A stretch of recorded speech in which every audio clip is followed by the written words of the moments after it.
आप सभी को नमस्कार। कैरियर पॉइंट क्लासेस के यूट्यूब चैनल में का स्वागत है। विगत दिवसों में हमने हिंदी के कुछ वीडियो बनाए थे, फिर बाद में वीडियो का कार्य बंद हो गया था। किन्हीं कारणों से कुछ हमारे प्रिय छात्रों के विशेष निवेदन पर वीडियो फिर से बनाई जा रही हैं। पढ़ने से पहले हम पीछे के जो वीडियो YouTube पर बनाई जा चुकी हैं उनके बारे में बता देता हूँ। वर्णमाला,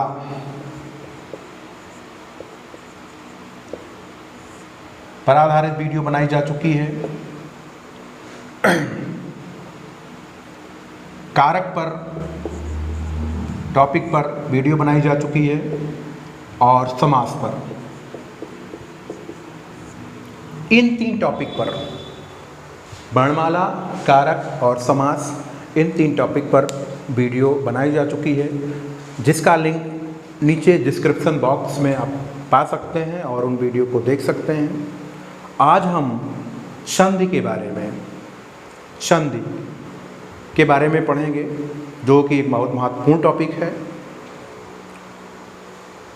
आशा है कि 15 तारीख से यूपीटीटी के ऑनलाइन एग्ज़ाम लिए जाने शुरू हो जाएंगे।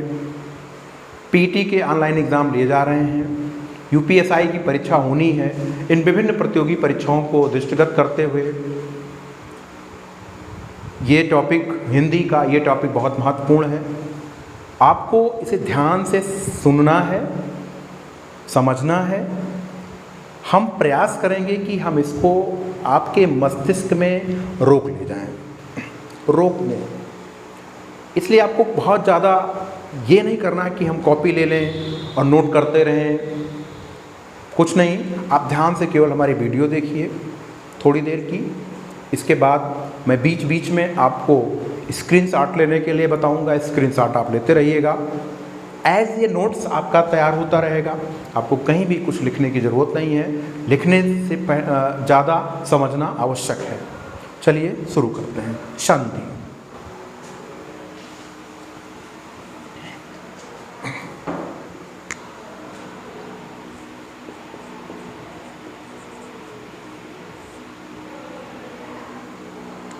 संधि, ये हमारा टॉपिक है। संधि का शाब्दिक अर्थ होता है मेल। मेल यानी 2 चीजें मिलें।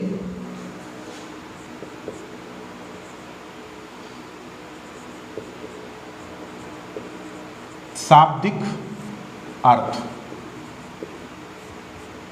मेल, ठीक है। संधि का शाब्दिक अर्थ मेल है, तो भाई किस चीज का मेल? किन्हीं 2 व्यक्तियों का मेल संधि कहा जाएगा, किन्हीं 2 राजाओं का मेल संधि कहा जाएगा, किन्हीं 2 नदियों का मेल संधि कहा जाएगा, किन्हीं 2 वस्तुओं का मेल संधि कहा जाएगा। आखिर किस चीज का, कौन सी चीजें मिलेगी तो संधि होगा? ध्यान दें, 2 नदियां मिलती हैं, संगम कहा जाता है। 2 वस्तुएं मिलती हैं, मिश्रण कहा जाता है। आखिर फिर किस चीज का मेल है? इसमें 2 अक्षरों का, वर्णों का मेल होगा। वर्णों का मेल होगा, अक्षरों का मेल होगा। यानी संधि का शाब्दिक अर्थ है मेल। एक क्यों बनता है कि किसका मेल, तो हमारा उत्तर होगा अक्षरों या वर्णों का मेल।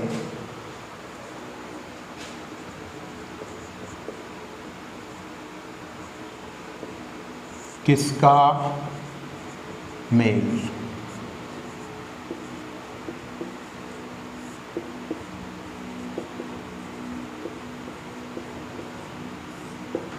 वर्णों या अक्षरों का।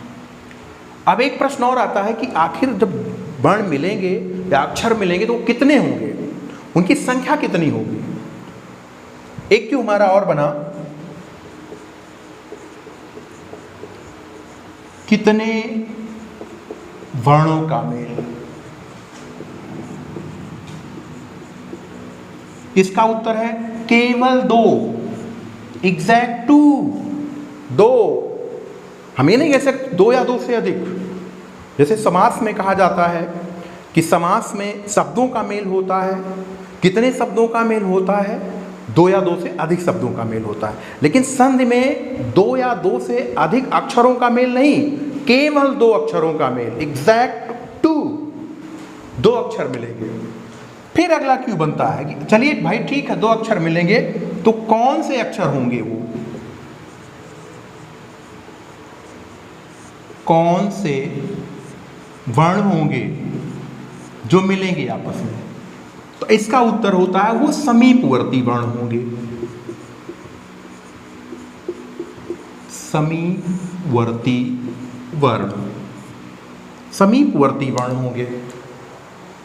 फिर से देखें, संधि का शाब्दिक अर्थ होता है मेल। किसका मेल?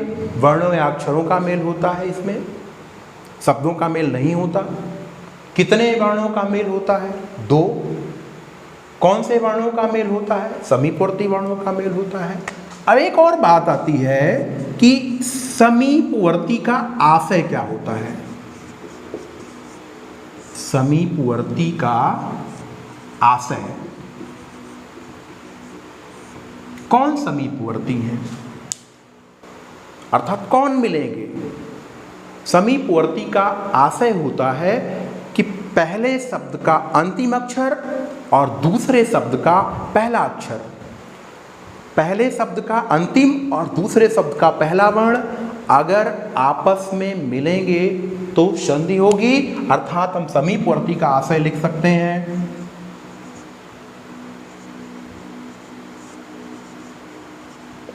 पहले शब्द का अंतिम और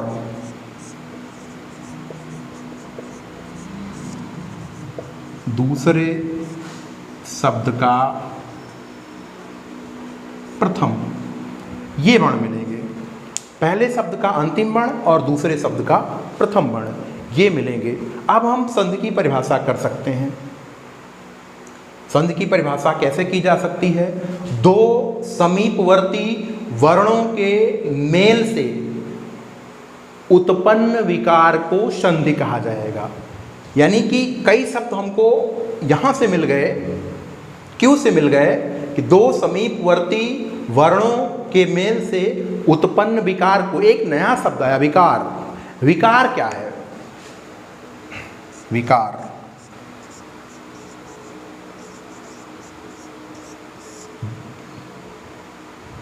विकार विकार का शाब्दिक अर्थ होता है परिवर्तन।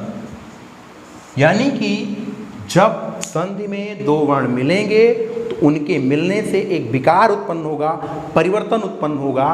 उसी परिवर्तन को ही संधि कहा जाएगा। यानी वर्णों का मेल जितना आवश्यक है उतना ही आवश्यक उसमें विकार का उत्पन्न होना भी है। ध्यान दें, आप इसका स्क्रीनशॉट ले सकते हैं, फिर से देख सकते हैं। संधि, संधि का शाब्दिक अर्थ मेल। किसका मेल?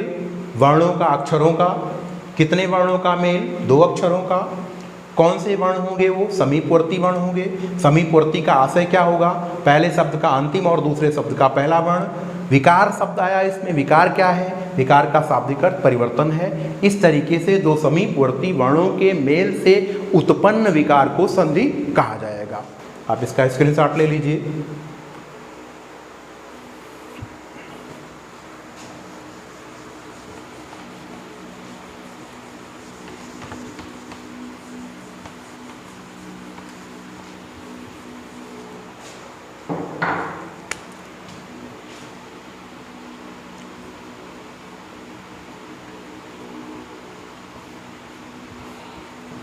हाँ, बात आई थी कि समीपवर्ती कौन है।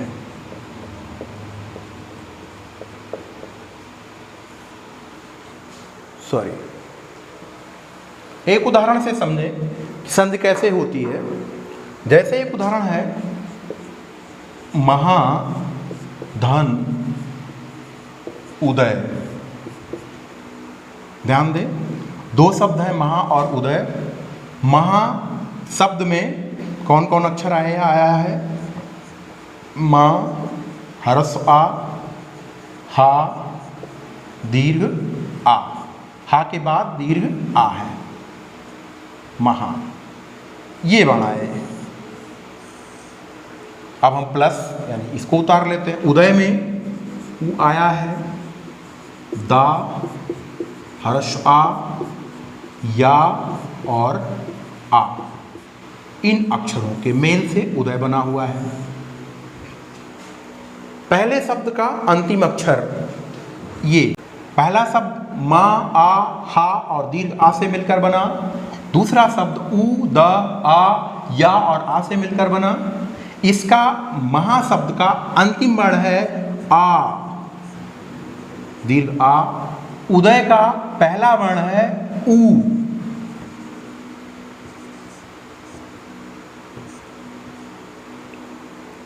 अब हम कह सकते हैं ये जो है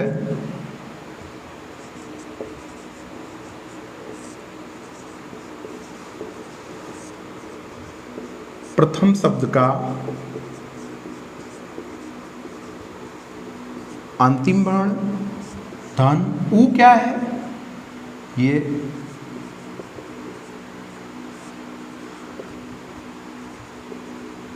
दूसरे शब्द का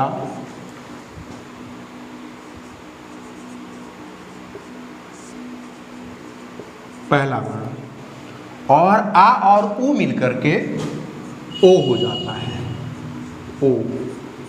यहां बनेगा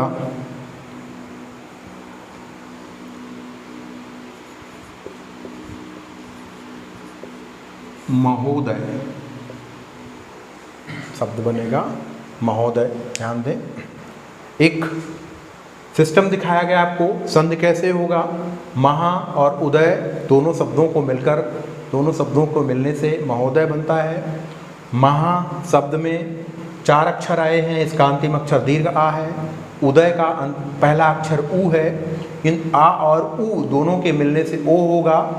इसे ही विकार कहा जाता है, इसे ही हम क्या कहते हैं, विकार।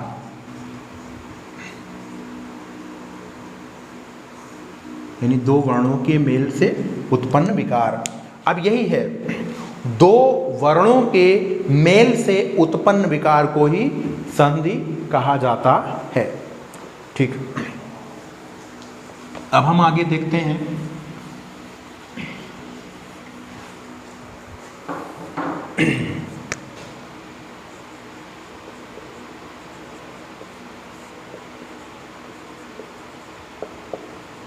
संधि विच्छेद। किसी शब्द को संधि के नियमों से पुनः उसके मूल शब्दों में बदलने की प्रक्रिया को संधि विच्छेद कहा जाएगा। यानी कि संधि के नियम से जुड़े किन्हीं दो शब्दों को फिर से अलग अलग करना संधि विच्छेद कहलाता है। अर्थात अगर हम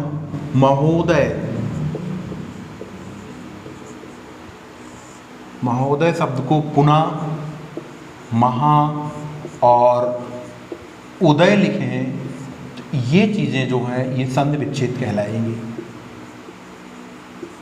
संधि विच्छेद कहलाएगा, ये संधि विच्छेद कहलाएगा। ठीक, अब हम पढ़ेंगे संधि के भेद।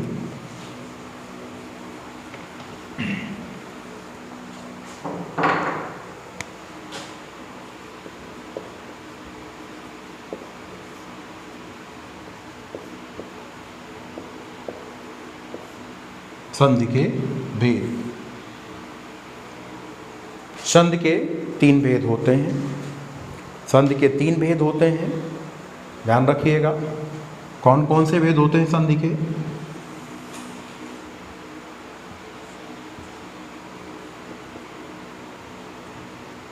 पहला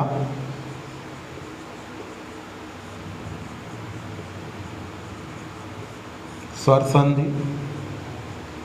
दूसरा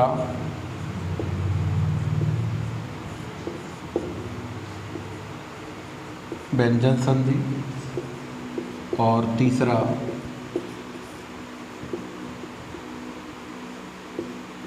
विसर्ग संधि। ध्यान दें, स्वर संधि जैसा कि नाम से ही स्पष्ट है, स्वर संधि अर्थात संधि के प्रक्रिया में अगर दोनों वर्ण स्वर हों और वो आपस में मिलते हैं तो स्वर संधि होती है। कह सकते हैं कि स्वर का मेल स्वर से हो तो स्वर संधि होती है, या हम दूसरे तरीके से कह सकते हैं कि संधि में जिन दो वर्णों का मेल होता है उन दोनों के स्वर होने पर स्वर संधि होती है। अर्थात स्वर संधि की एक निश्चित स्थिति है कि स्वर का मेल स्वर से हो।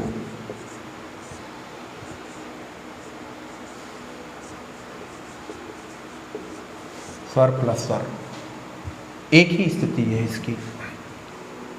देखते हैं व्यंजन संधि। अगर हम ये कहें कि व्यंजन संधि इसी तरीके से जैसे कहा गया कि स्वर का मेल स्वर से हो तो स्वर संधि होगी, क्या उसी तरीके से व्यंजन का मेल व्यंजन से हो तो व्यंजन संधि होगी? शायद ऐसा नहीं है। व्यंजन संधि में हम कह सकते हैं कि संधि में जिन दो वर्णों का मेल होता है उनमें से किसी एक के व्यंजन होने पर व्यंजन संधि होती है। अर्थात इसकी इस तरीके से स्थितियां बनेगी कि पहला स्वर हो दूसरा व्यंजन हो तो भी व्यंजन संधि होगी, पहला व्यंजन हो दूसरा स्वर हो तो भी व्यंजन संधि होगी, पहला व्यंजन हो दूसरा भी व्यंजन हो तो भी व्यंजन संधि ही होगी। ठीक, अर्थात व्यंजन संधि की तीन स्थितियां मिलती हैं हमको। कौन कौन सी? एक पहली है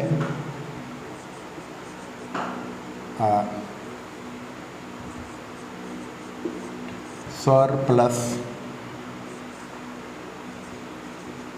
व्यंजन बराबर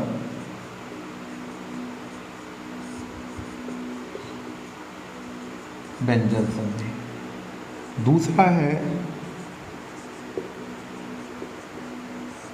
व्यंजन धन स्वर बराबर व्यंजन संधि। और तीसरा है व्यंजन धन व्यंजन बराबर व्यंजन संधि। कहने का मतलब व्यंजन संधि को हम एक लाइन में डिफाइन कर सकते हैं कि जिन दो वर्णों का मेल होता है उनमें से किसी एक के व्यंजन होने पर व्यंजन संधि होती है। यानी कि स्वर का मेल व्यंजन से हो तो भी व्यंजन संधि, व्यंजन का मेल स्वर से हो तो भी व्यंजन संधि, और व्यंजन का मेल व्यंजन से हो तो भी व्यंजन संधि। अगर हम देखें तो हमें पता चलता है कि स्वर संधि में केवल एक स्थिति है कि स्वर का मेल स्वर से ही होगा तो स्वर संधि होगी, लेकिन व्यंजन संधि की तीन स्थितियाँ हैं जो कि आपके सामने हैं। अब आते हैं विसर्ग संधि। विसर्ग संधि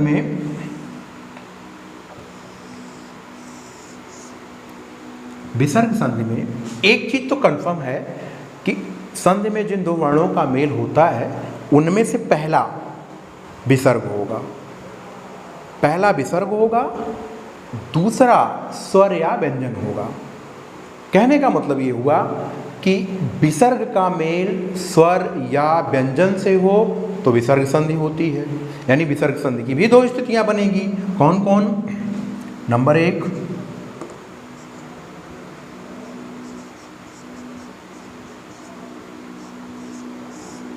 विसर्ग धन स्वर और दूसरा होगा विसर्ग धन व्यंजन। विसर्ग धन स्वर बराबर विसर्ग संधि, और विसर्ग और व्यंजन के मिलने से भी विसर्ग संधि होती है। कहने का मतलब ओवरऑल हम देखें तो संधि के तीन भेद होते हैं। पहला स्वर संधि, दूसरा व्यंजन संधि, तीसरा विसर्ग संधि। स्वर संधि को देखें, स्वर का मेल स्वर से हो स्वर संधि होगी। व्यंजन संधि में जिन दो वर्णों का मेल होता है उनमें से किसी एक के व्यंजन होने पर व्यंजन संधि होती है। विसर्ग संधि में हमने देखा कि विसर्ग संधि की दो स्थितियां हैं। पहला विसर्ग हो और दूसरा स्वर या व्यंजन हो, अर्थात विसर्ग संधि की दो स्थितियाँ, विसर्ग धन स्वर बराबर विसर्ग संधि, विसर्ग धन व्यंजन बराबर विसर्ग संधि होगी। कल अगली वीडियो में हम आपको स्वर संधि के बारे में डिटेल से बताएंगे कैसे होता है।